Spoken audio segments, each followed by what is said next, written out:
మాకు తెలిసిన దాన్ని బట్టి ఏంటంటే అమ్మా, మీరు ఈ మీ భర్త గారు చనిపోయారని ఆవేదనలోను, మీ అబ్బాయి గారు చనిపోయారని చెప్పి ఆవేదనలోను, ఈ ప్రాపర్టీ చిరంజీవి బ్లడ్ బ్యాంక్ రాసేస్తారని చెప్పి విషయం వాళ్ళకి తెలిసి ఆ చేయి దాటిపోతుందేమో ప్రాపర్టీ అని చెప్పేసి మీ మీద దాడి చేశారేమో అని చెప్పి నేను అనుకుంటున్నాను. మీరేమంటారు? అవునండి.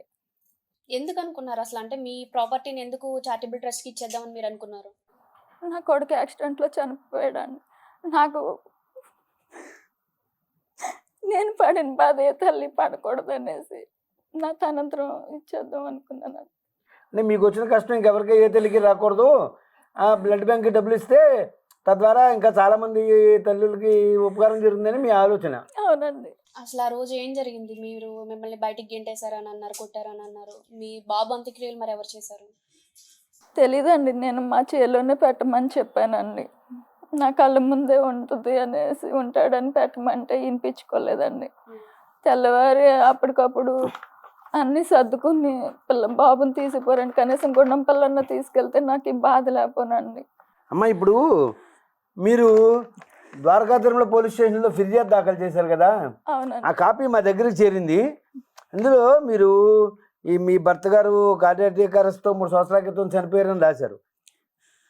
పేపర్ వాళ్ళేమో మీ భర్త గారిని హత్య చేశారని రాశారు.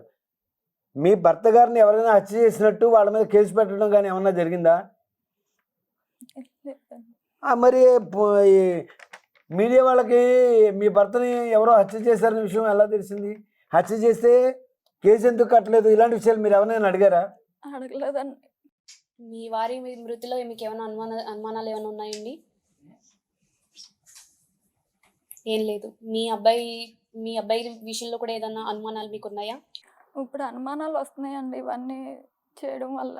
అంటే ఇంతకుముందైతే మీకు అనుమానం లేదు గానీ, మీ భర్త గారు, మీ అబ్బాయి చాలా తక్కువ సమయం గ్యాప్‌లో చనిపోవడం వలన మీకు అనుమానంగా ఉంది.